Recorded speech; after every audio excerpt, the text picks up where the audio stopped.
Welcome, everybody, to the Christine Upchurch Show and the Vibration of Change. So grateful you're joining us here today. You might be listening live in the Seattle area on KKNW AM 1150, or anywhere around the world on transformationtalkradio.com, or perhaps on Facebook Live on Transformation Talk Radio page or Christine Upchurch professional page.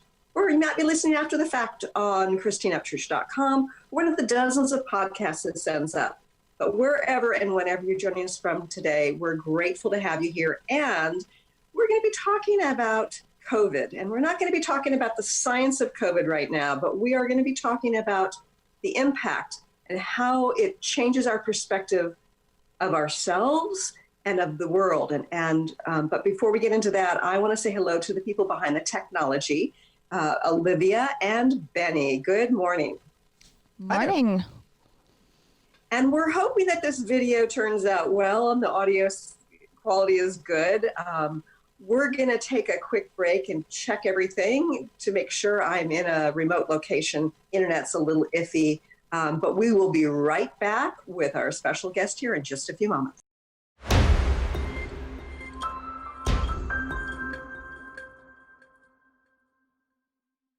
Welcome back to the Christine Upchurch Show here on KKNW and Transformation Talk Radio. That is the wonderful Michael Tomlinson. Go to his website, michaeltomlinson.com, if you want to listen to his music, download some of it. He's an upcoming guest too. He's sort of shifted into something new as well as the music, and we'll learn more about that in a couple of months. Our guest today is Allana Pratt. She's an intimacy coach. She is the go-to authority for those who have suffered heartbreak, been there, done that, and are ready to live unapologetically and attract an open-hearted, ideal relationship. And she talks about how it's really a lot less about finding the one and more about becoming the one. And I'll show you her book in a moment. She's a certified coach, and she has nearly 5 million viewers on her YouTube channel. That's so impressive. She offers private, group, and online coaching programs for singles and couples to help her clients develop a healthy, intimate relationship with themselves and attract the significant other who can sort of rise to the occasion of who you become. She's an Ivy League grad, and she's the author of 6 books and hosts the edgy podcast Intimate Conversations. I'm going to have to check that out. She has been chosen as an icon of influence, was a weekly columnist for Good Men Project, and has been featured in Huffington Post, People Magazine, and Forbes, as well as on CBS and Fox. And here she is on the Christine Upchurch Show. I'm so grateful. She's also a proud supporter of the nonprofit Rise of the Butterfly, whose mission is to end human trafficking, which is such an important thing. I'd like to welcome our guest today, Allana Pratt. Hi, Allana. Oh, Christine, hi. It's so great to be here. I love this vibration of change. It's, at the end of the day, we all are a vibration. I'm so glad you get that. And I'm here to give people practical tips and tools on how they can raise that in their life. Yeah.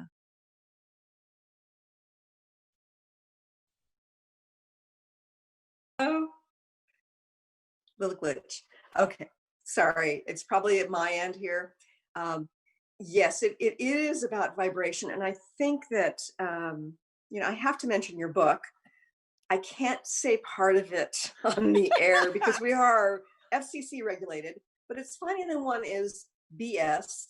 Becoming the One is brilliant and beautiful. And ironically, the key to attracting your ideal partner. And I want to show this book. And I love this concept.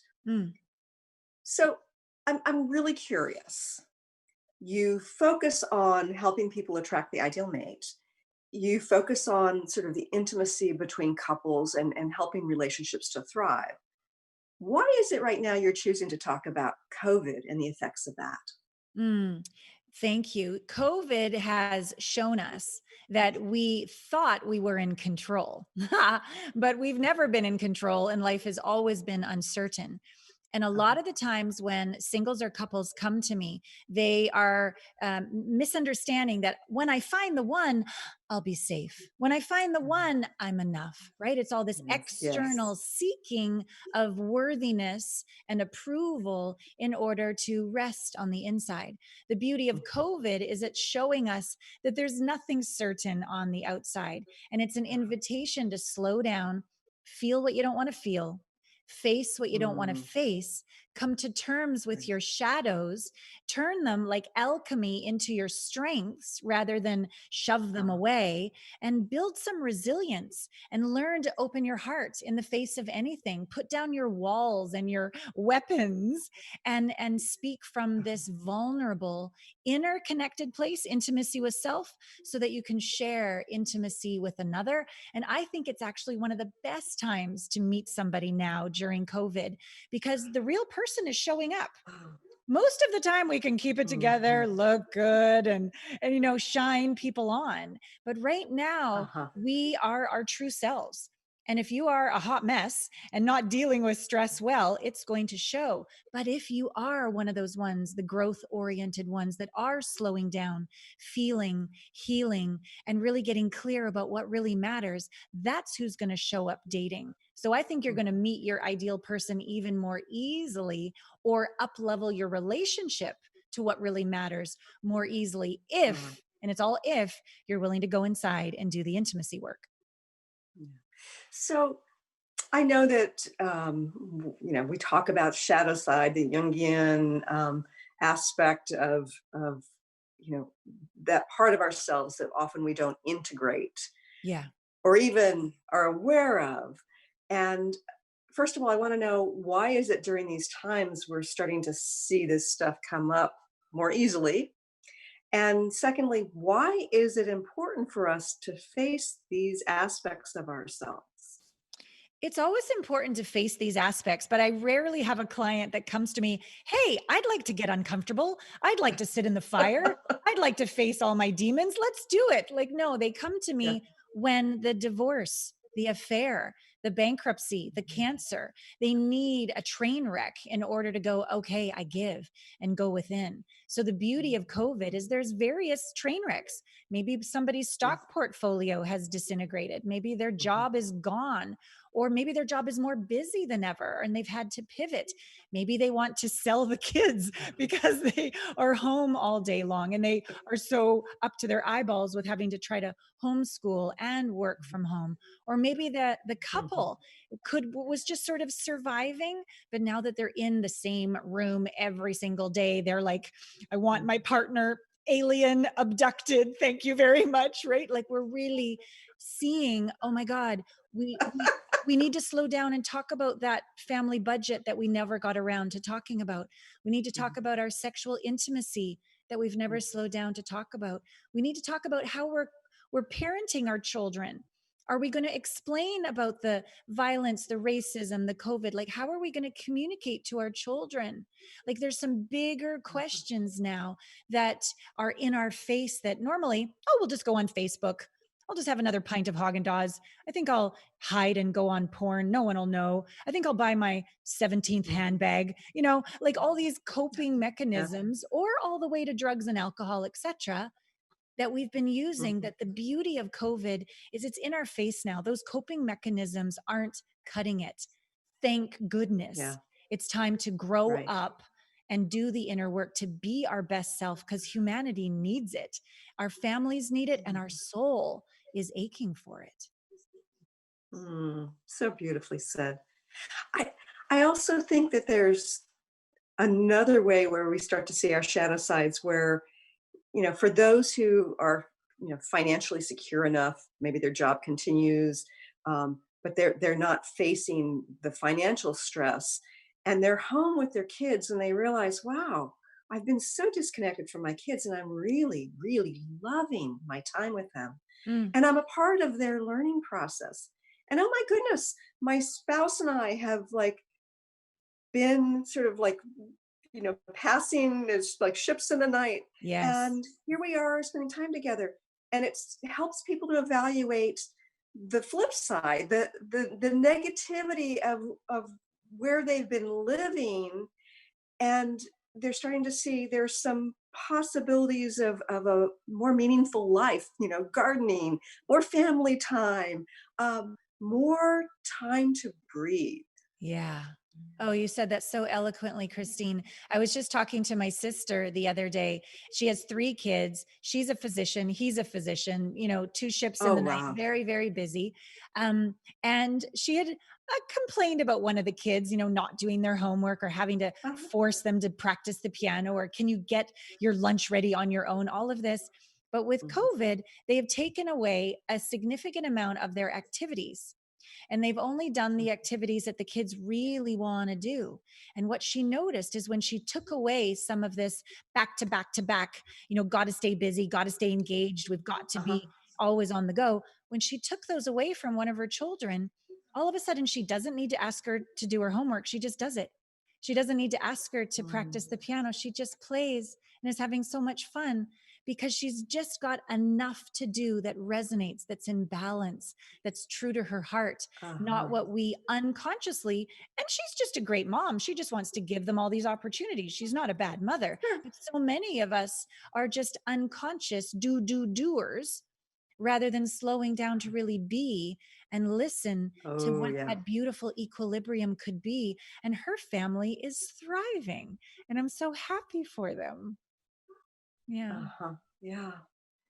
Okay, so let's say that with COVID, just about the reality of perhaps being stuck at home more.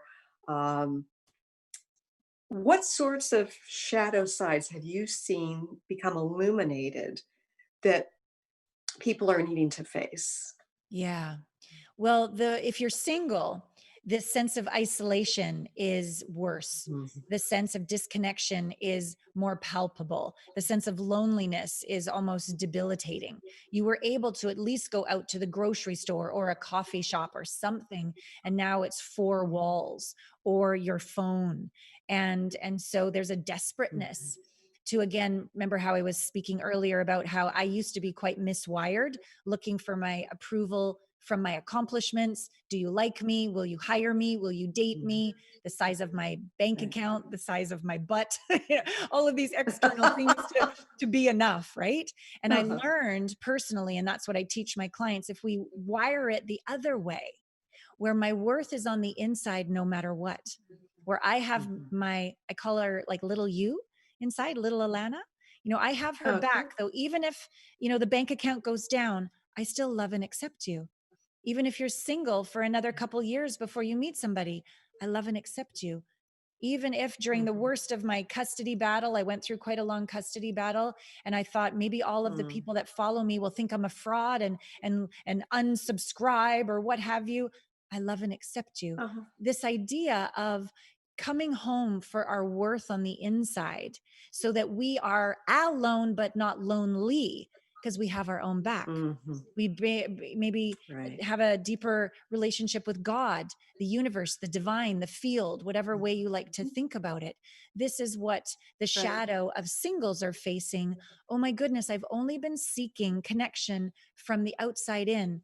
What about the connection with myself, my heart, my soul, my truth, my purpose, my mission, my vision, my God, my universe, Mother Nature, Gaia? Like there's so many Mhm. internal relationships that we can balance so that when we show up to date, we're not doing it from empty. We're doing it from fullness and from the overflow, truly Mhm. curious and interested about another, not trying to be good enough and getting and grasping. So that's a singles Right. shadow. And in terms of a couple's shadow, I alluded to it earlier. They might have just not slowed down to talk about the money or the ailing parents, or how do we talk Mhm. about tragedy in the world to our children, or are you still really attracted to me? I feel like we've just sort of turned into Mhm. roommates. I see your eyes Mhm. wandering and it hurts my heart, but we just make ourselves busy so that we don't have to have those tough Mhm. conversations. So the shadows Right. of insecurities or lack of appreciation or thinking we're on 2 different pages or on different wavelengths, and then concluding, well, if I talk about it, we'll get a divorce. I go, well, not? Maybe we could find a way to have these beautiful, heart open conversations where through conflict, you can get even stronger. Conflict doesn't mean the Right. end, it can mean something richer, but there needs to be first that relationship with self again, right back to that little you inside, Mhm. so that you Yeah. can open your heart and seek to listen and understand, not seek to fix and be right and dominate when you're in that conversation, and just Oh. be in the question. You can't do that if your Mhm. worth and security is on the outside. You got to control the outside. But if your Yeah. safety and security is on the Yeah. inside, you might not like what they say, but you don't lose your marbles, and you can stay present and you can Mhm. ask more questions. Tell me more. That's curious. Help me understand. And you can really have a deep, Uh-huh. rich, intimate, vulnerable connection where, oh my God, we're closer than I ever thought we could be. And that Uh-huh. honeymoon phase is over and the disconnection phase is over. But stage 3 is starting to happen where there's that real rich, when you look across the room, there's wisdom. We've been through it all together. We were in the fire. We Mhm. rose as phoenixes together. We're stronger than ever. We Mhm. did that. You get to share that stage Mhm. 3 relationship. Yeah. I think with relationships too, although this isn't always the case, but oftentimes the things we're afraid to say on some level are actually known by both people in the relationship. And Already. so it becomes a relief when spoken aloud. And it's that through that place. And I always think of the vibration of changes as comes from this place of allowing it and Mm, sort of accepting what is on some level. Not that you don't want to change it, mind you, but rather, I mean, that you can't change it, but rather this is the truth of where we're at right now. Let's breathe into that and see what possibilities come from here. mm. um, I mean, sometimes there'll be somebody in a relationship who will just be totally blindsided by it, but generally speaking, I think it's kind of like the elephant in the room. Yeah, well said. I like the quote by Joseph Campbell: the cave you fear to enter holds the treasure you seek, right? So that Yes. conversation you don't want to have is actually where all the magic is, and the Uh, devotion can be ignited again. And you brought up a great point about the concept of allowance. I talk about this a mhm, lot with my clients. What you resist mhm, persist, what you yeah, avoid will grow. And if that is mhm, yourself, your relationship with self, you're going to be emotionally unavailable to yourself and have that mhm, emotional disconnection with your partner. And so when you can come into right, allowance, which doesn't mean you like it, doesn't even mean you prefer it, but you're willing right. to just be in the discomfort, sit in the fire, keep your heart Mhm, open, stay yeah. curious, ask high vibrational questions, really seek to Mhm, understand what else is possible. Tell me something yeah. that you want me to understand that you think I may not understand. Tell me something that you've been afraid to tell me. Tell me something about the way you like to Mm, be loved. Some of these yeah, questions, when you just simply say, it's a format called the dyad that I've been trained in for years and years.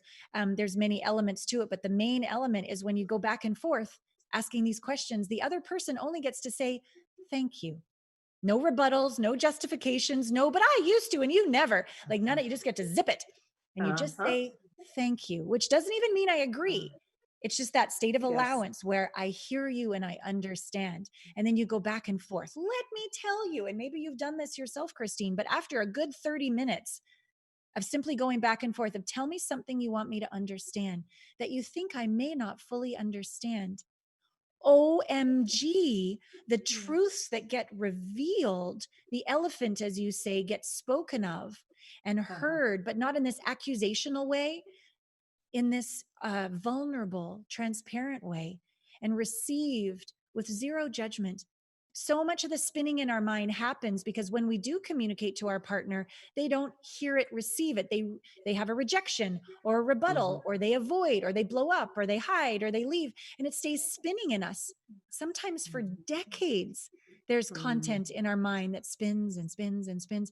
But when we can practice hearing each other and receiving it, again, in an allowance, even if we don't sure, agree, and that leaves that person's brain. And now there's less content in the brain. And then all of a sudden we get to these moments of stillness.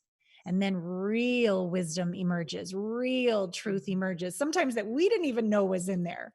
I remember one Right. time I was dating a gentleman and we went back and forth for 30 minutes with the question, tell me a way you like to be loved.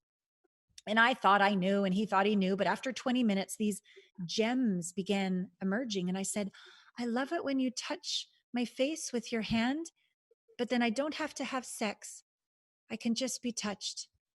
I just want to be touched with no expectation. That's how I like to be loved. That's a way I Mm. like to be loved. And I had no clue that I was even in resistance to his touch subconsciously, because I thought every time it meant we Uh-huh. had to go have genital intercourse. And I didn't feel I Right. had a choice in the matter. And that was a wonderful revelation for us to talk about so I could receive more of his touch. And he was like, why does she Yeah. reject me? I'm just touching her. Because I had all these conclusions and expectations that I'd never communicated, right? So it's very, very Mhm. healing for That's shadows. yeah. So, I know there's lots of talk about vulnerability. Brene Brown talks about it. You talk about it.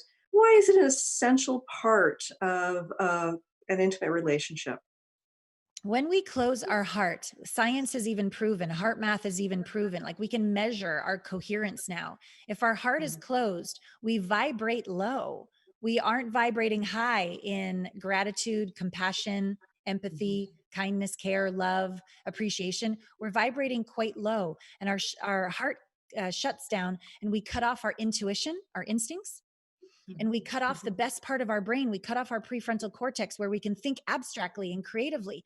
And within 5 seconds of getting triggered, and you shut the heart, you go back to that reptilian brain: fight, flight, Ah. freeze, kill, or be killed.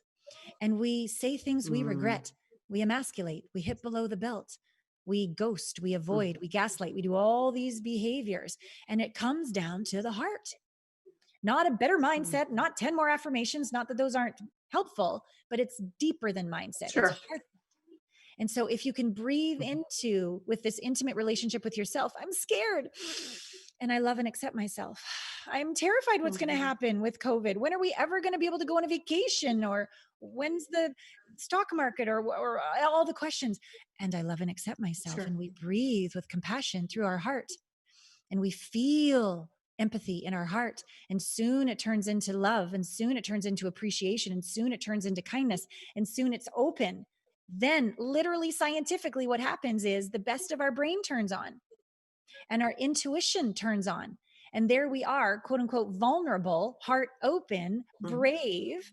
We have our spine, we have choice, we have discernment, but we Uh-huh. also have surrender, openness, curiosity, Mm. that way Yeah. of being for our brain, our heart, our body, our intuition, our partnership, our communication. That's the Uh-huh. best chance of connecting in a healthy way and being honoring to your partner, not seeing them as your enemy, but seeing them as your ally on the same team. Mm. So I think what happens for people with some sort of trauma in their past or certain types of shadows, that they're worried that vulnerability will mean that they have to let their boundaries go. Mm, And it seems like it's this duality it's like a double-edged sword, like when you're more vulnerable, you are letting certain types of boundaries down. But what is it about the balance between boundary setting and vulnerability? yes. For me, the way I see vulnerability, I like the image of Lady of the Lake, right? She's got her sword. She's got, the Excalibur sword, but she doesn't walk around with Uh, it in front of her face like, are you going to hurt me? Are you going to hurt me? She has it by her side. And if you mess with uh-huh. her, off with your head, right? But she's going to lead with her heart, right? She's going to lead with her wisdom and her heart. So vulnerability is kind of like that too, the true essence of it. You have your own back. Little you inside you, you love them no matter how this conversation goes, right? We prefer certain things, but I got your back inside you, inside my heart, little you, no matter what. And you feel the strength of your spine. You feel the energy rooting down your legs into the center of Mother Earth. And then you feel wide like a tree with branches, open to possibilities, open to being surprised, pleasantly surprised, asking questions like, I wonder how this could turn out better than ever. So the front of your being, we could call it, open and surrendered, but not a doormat. You have your quote unquote sword by your side. You have choice. You have discernment. Right. You have Uh, awareness. You can leave. right? You can make other choices. So to me, that is Uh-huh. the way to be strong but soft, strong but soft in your vulnerability. Mhm. And it also makes the other person safe. If you come out with your Lady of the Lake sword in front, do you think they're going to open up very much? I don't think so. Right? If you're already assuming Right. worse and you're closed down, are they going to be able to feel safe to be authentic with you? No. So by you being Uh-huh. vulnerable, you are inherently an invitation for the other to be vulnerable. You can't control them, you can't make them, but you can invite Right. them. You can Yeah. welcome Yeah. them. You can be that safe And place, that askable parent, that askable partner where they say something and you don't lose your marbles. You go, wow, mhm. okay, let me breathe for a second. That was a lot, but I'm here. I love you. I'm not going Uh-huh. anywhere. Just give me a sec. Okay, I got it. Uh-huh. Tell me more. As opposed to Yeah. instant reaction, instant blame, instant leaving. There you go again. You always and never. And then we're having a huge fight. Vulnerability Right. allows you to be transparent and go, okay, that's kind of making me cry. Just give me a second to breathe. I'm not going Mhm. anywhere. I love you. I'm here. Yeah. Okay, you lost your job. And Got we it. also get back and we also get back to that vibrational aspect of it. And one of the things that I have found, and I'm sure people have experienced this, if they're around somebody who's just got this positive vibration, that they feel more at ease. So Yeah, if we come from this place of allowing, we're sort of creating that vibration of allowing, which affects the person we're interacting with. Yeah. We have to go totally. to we have to go to a quick break, but stay tuned for more with Allana Pratt.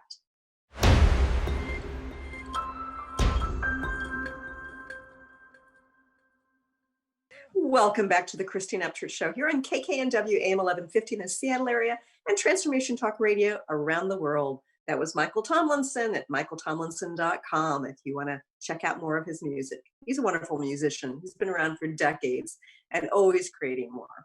Okay, so I've been talking to author Allana Pratt, and she has this wonderful book, and I can't say one of the words. Finding the one is BS.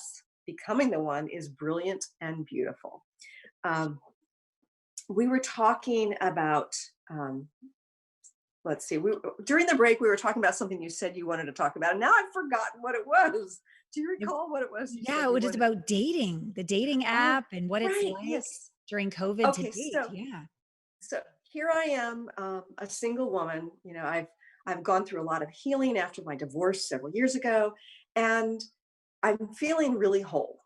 But I'm Yeah. also feeling like I'm ready to welcome into my life the right person, for the purpose of expanding. Because one of the things I've learned is that there's something about intimate relationships that trigger the shadow side that doesn't don't those sides don't necessarily get triggered from, say, friendships or business relationships. And for us to go deeper, I think it would be helpful for me to be with somebody who's just so positive in a lot of ways, but can trigger me in those ways, but still bear witness to my shadow side so I can process it. And I'd like to do the same for him. So the question is, so during COVID, I got trust that we create this vibration, we can attract the person. But during COVID, we're really limited in terms of how we meet people. What's the solution for that? Well, I don't know if it's the solution, but it's certainly a solution. When Uh-huh. COVID hit, and all my clients were saying the same thing. And they were also saying on the spiritual dating sites, basically, they pose as this spiritual person. We have this amazing 3 months of the honeymoon. And then, as soon as that trigger happens that you just mentioned, as soon as the Sure. first tough conversation happens, they disappear. They ghost me. Where are the Uh-huh. people who are on the path, who are willing to sit in the fire and grow stronger? Like everyone in my coaching community, that's what we train in intimacy coaching, Uh-huh. so that they can be better on the other side, integrate the Right. trigger, integrate the lesson, be more surrendered or strong, Uh-huh. courageous or let go, whatever that Right. lesson was. Let's integrate it, embody it, be it, give it, this kind of thing. And so I remember I started to kind of have one of those cries where you're sort of happy sad cry where you need to do something, but it's Uh-huh. so big that it's beyond you and it's out of your control, and you don't know even how to do it, but you can't not do it, and that the risk is worth it, one of those cries. I said, okay, it's Mhm. time. I've been thinking about doing a dating app for 2 years. It's time. It's time now in COVID to help people who feel more isolated than ever to connect in a meaningful way with other like Uh-huh. minded, growth oriented people who are all willing to do the work and become the one to find the one. So, this Right. dating app is the concept of intimacy training and a dating app all rolled into one. There are so many different aspects within doing the training every single week and having these Uh-huh. different circles to talk to, not only like women could talk to women, men could talk to men, LGBTQ Uh-huh. plus can talk to people that understand their frustrations, and then we all talk together. So it's inclusive and it's honoring and it's deep intimacy training. Mhm. And even when they go on dates on the app, it starts out with a heart coherence meditation. Let's help people get out of Ah, the fear of rejection and into their open right. hearts. And I give them little questions like these dyads that we spoke of earlier. I give them, they don't Uh-huh. have to use them, but I help them have a question to dive deep and meaningfully right Mhm. away. And it's good to know that everyone on that app, the app itself is free. But in order to have access to the app, you must sign up for the intimacy training so that you know everybody there Ah, is here to do the work. And yes, we're all yeah. committed to finding the one, but we're already starting whole or committed to Mhm. becoming even more whole. And we're here to Right. be our best self. And maybe in the meantime, we'll meet some friends, some new girlfriends, guy friends, and meet Uh-huh. the one, and yet have the skills to keep the one, right? When things Oh, get that tough. sounds great. One of the things that I've noticed and heard from several friends is oftentimes their potential significant other, the Yeah. person they're dating, and they're getting a little bit more serious. On the surface, they seem to be so deep and open and evolved, and then that facade begins to crumble, and those shadow sides come spewing out in rather unfortunate ways. It sounds to me like what you're developing is something where um, you can't really fake it if you're truly going through the process. Yes, it will show whether somebody is doing their homework or not. And there's even going to Mhm. be a natural consequence. If you fall more than a month behind, you'll lose the capacity to reach out and date. So it Mhm. encourages you to walk your talk and do your work. Mhm. After a date, you're also encouraged to learn how to praise and give feedback in a way that's up under, not top down and judgmental. So, what did you Uh-huh. really appreciate about your date? What was most meaningful about that connection with that person? What would take it to a 10? Speak in the positive, not the negative. I'd like to have Uh-huh. more of such and such. So it's almost like a Yelp Right. where you can see feedback. And then also, if they weren't your cup of tea, this is a no ghosting zone. People are not commodities. We are Uh-huh. souls. And so I'm literally helping people, giving them a script that if it wasn't a match, you do a sandwich. I learned this in Toastmasters when I used to run Toastmasters groups. You say in a sandwich, hey, thank you so much. I really enjoyed getting to know you and gardening and snowboarding and all that you're up to. Middle of Uh-huh. the sandwich. I'm not feeling that special spark that I require to take it deeper to the next level. End of the Right. sandwich. Thank you so much for taking the time to get to know me. I wish you all the Right. best on your relationship journey. Like, teach people how Yes. to honor rather than ghost. So it makes a very Uh, safe, elevated place to connect yeah. and learn the skills in a relationship, because there's going to be bumps in a relationship. And how do Sure. you bring it up? Yeah. And it sounds to me like it also offers this opportunity for us to process truths about ourselves. Not that necessarily, everybody who gives us feedback is speaking truth about us, like Sure. on a deep level for ourselves, but it allows us the opportunity to view ourselves a little bit differently based on feedback, both You the positive and the negative. And that's to me sounds like it's another opportunity for processing and growing. Oh, you're so right. When we receive feedback in general, how many of us instantly justify or Mhm. defend, as Yeah. opposed to even if they only had 1% truth and they're 90%, 99% out to lunch. Let me see if there's 1% in there I can try on and grow Uh-huh. into an even better, more humble Uh-huh. version of myself. Right. Right. So you're so right. The receiving of feedback is another skill. And can we stay present? And it comes all the way back to that little you. If little Mhm. you, gets triggered and we say, oh, hit them with a 2x4, shove them in the closet, right? We're not going to have that Right. ability to be resilient, our heart open, and get through the fire with our Mhm. partner. So again, that intimacy Yeah. training comes into play. And then just a very safe place for people to be fully self-expressed and unapologetic. And we don't need a relationship. We're here to become the one, to find the one. So what would delight me? Get very clear about how could you be a contribution, each other be a contribution, where the whole and the whole, like where the whole is greater than the sum of the parts, where it's not just about, oh my Yes. God, I found you, but like, who are we together for humanity? These real Right. solid light worker couples. That's what I'm committed to Uh-huh. creating. Yeah. And I think that that synergy, whether we're talking about intimate relationships or business partnerships, Sure. any kind of collaboration, that synergy is such an important part. And I think about the energetics of it, like you were saying, Yeah. it's more than the sum of the parts. And I think of the expansive energy that is a very creative force. So that when you come together with another and there is that synergy, then something new gets created that you couldn't have even thought perhaps to create on your own.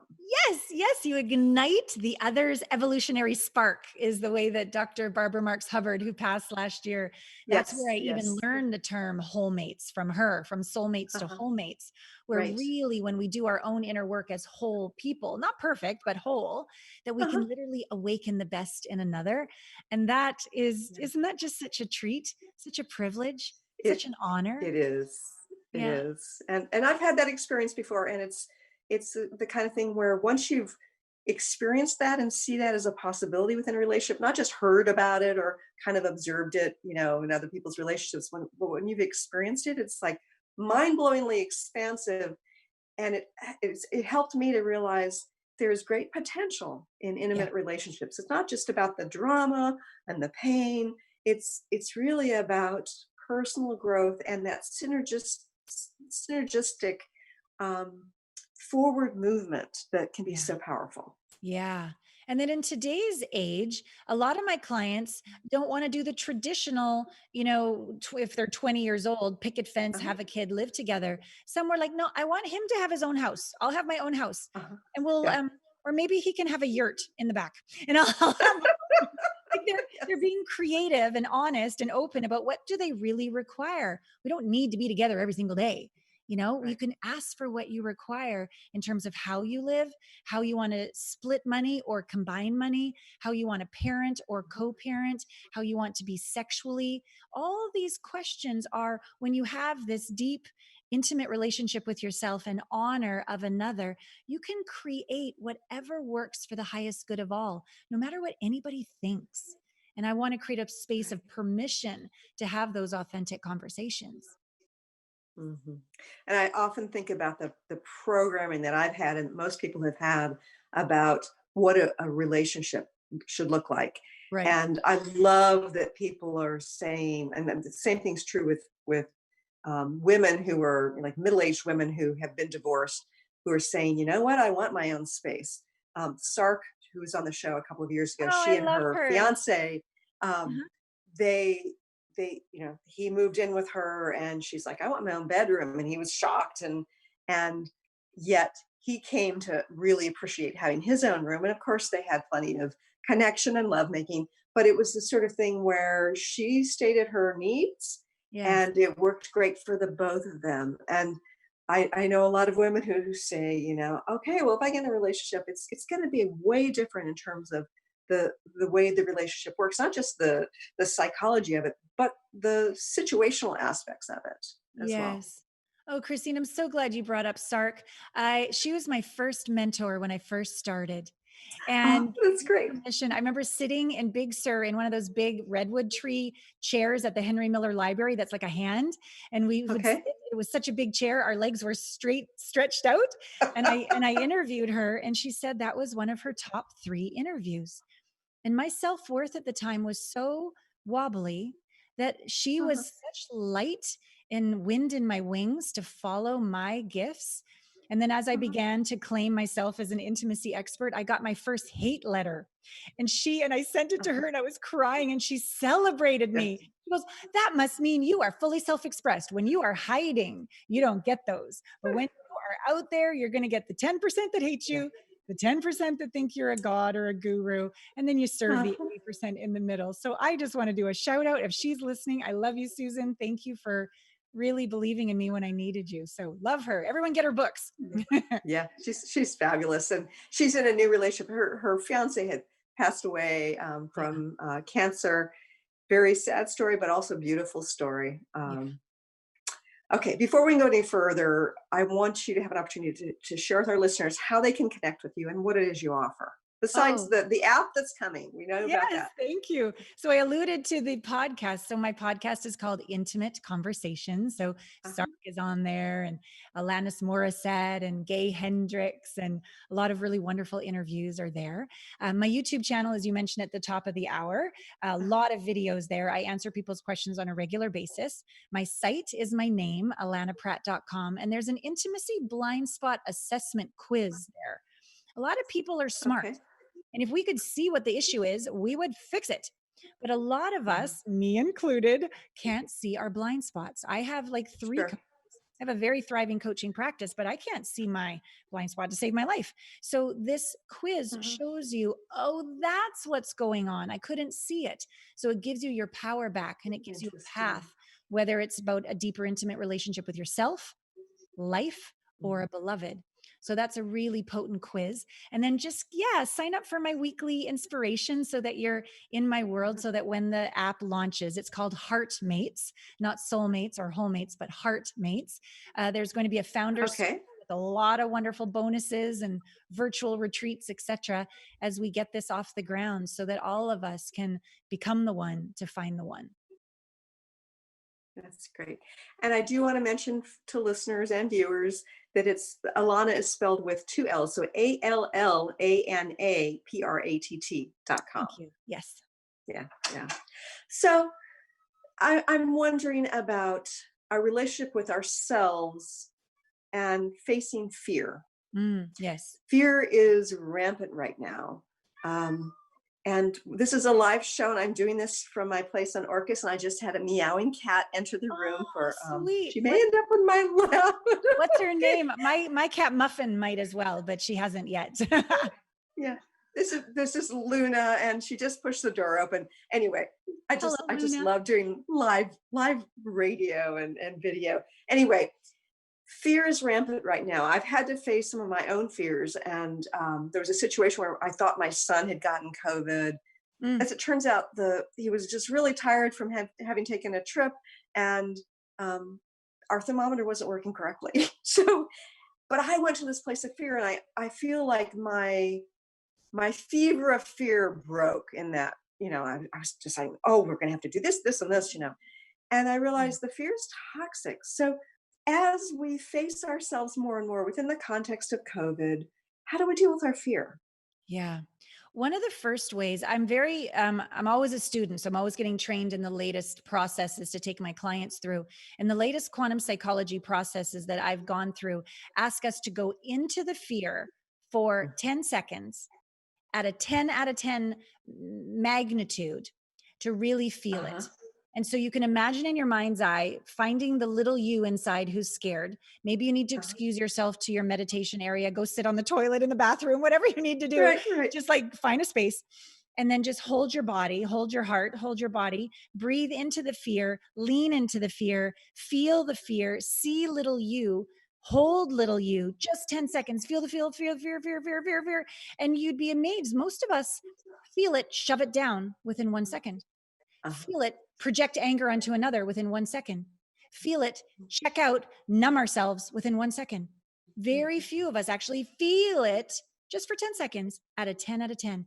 When I take my clients Right. through that initial exercise just for 10 seconds, then I go, great, take a breath, exhale, shut the door. And I say, what's arising now? They're like, oh, it's something different.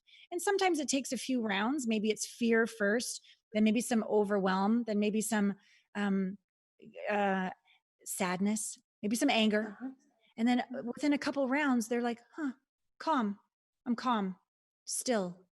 And that is how we literally help the energy integrate, process. If Uh-huh. we resist it, it'll grow. and it'll come up and rear its head later. We'll make a crazy Mhm. decision that's not based on our deepest truth. Then we'll regret it. Then we'll beat ourselves up Right. even more or blame others even more. And it's a negative cycle that grows with negativity. But if you instantly lean in, grab yourself, breathe through your heart, stay in your prefrontal cortex. I got you, little one. You have every right to be scared. It's okay. I got you. We're going to get through this. Mhm. Then the next one will be okay. And then all of a sudden, you've got the best of your brain, the best of your intuition, and you will make, quote unquote, the best choice, the right choice for that moment. So it's Uh-huh. counterintuitive. It's lean in, like a piece of iron in Yeah. the fire gets stronger. Lean into the fear. Fear's not Right. bad or wrong. It's just an experience.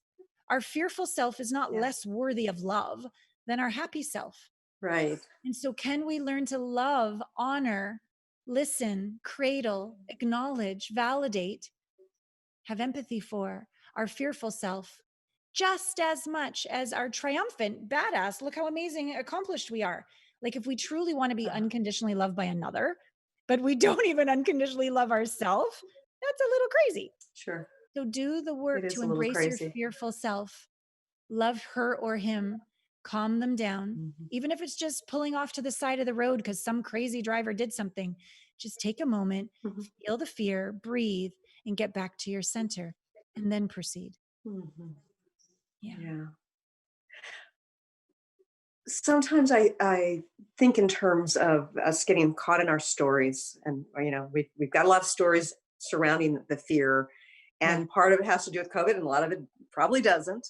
Um, but I did learn a technique from a therapist many, many years ago, and she said you can let go of the fear in the moment with the option of reigniting it in the next moment. So it's kind of like, I think that sometimes we tell ourselves a story that if we step out of the fear, then somehow we're not going to be prepared or whatever. Or like we can't let go of the fear because somehow it's going to be detrimental to us. So I think combining with what you're saying, it's almost like it's safe to feel the fear, but then let it go. And I think that if you have the option of saying, okay, well, maybe in the next moment I'll feel fear again and it's okay, um, then it makes it safe. Paradoxically, it makes it safe to let go of the fear in that moment. I understand. I find that long term isn't a solution that works. The latest research that I've done says that for science, we need image, thought, emotion, and body sensation, all four elements Uh-huh. integrated to actually really process or heal an emotion, and that we can't create or destroy energy. And so the Right? idea of getting rid of fear, to me, that like what you resist persists, like, and yes, indeed, it will come back. What if And we it just, and maybe we're saying the same thing, but I would much rather not put it aside. I would rather literally integrate it. Like it's as if taking it from 210 degrees to 211 degrees to 212 degrees by integrating that fear into an uh-huh. honest to God new state. Like, you know how And 212 degrees is boiling? Like a new state, like a new, oh, like uh-huh. now I'm not afraid. Now I'm courageous. Now I'm Right. not afraid. And what I'm I'm saying learning. is basically letting go in the moment with the option of dealing with the fear in the next moment, and that helps to sort of calm the fear, and you get more of this observer perspective. Because if you really are okay in the moment, and I did this decades ago when I was afraid of flying. Ah, It's like, okay, I'm going to let go into the next moment. Oh, because everything's fine right now. It's just my fear that's in the way. And then it helped me. And there I saw and experienced on multiple levels that everything was okay. Everything was okay. And so it helped me get out of the story. But anyway, I we're understand. running out of time. We've got 1 minute left. That's I okay. love, I love what you have to say. And I really love your work. Do you have a quick 30-second final message? Mm, I would just say, because a lot of us are dealing, as you very accurately said, with fear, let's just have a practice of the morning, starting with a hand on the heart and a hand on the belly, and just Mhm, breathe. And you can say, hey, sweet self, hey, sweet body, hey, sweet heart. Is there anything you want to let me know that I haven't slowed down to hear? And listen. And then at the very end of the mhm, day, do the same thing. It's like bookending the day with checking in with our intimate self, and it'll start to get louder and you'll start to feel calmer. And with that being mhm. the way you begin the day and end the day, watch how I love that. you can handle stress a little bit easier. Ah, I love that. Thank you so much, Allana, for Mm. joining us here today. Fabulous conversation. Thank you, Christine. It's been such a pleasure. All my love to you and Luna. Thank you. And I want to thank you, listeners, here today. I look forward to talking to you again soon. Thanks so much for tuning in today. If you'd like to empower yourself to step further into your vibration of change, please visit my website at christineupchurch.com, where you can learn more about my insights, upcoming events, and private sessions.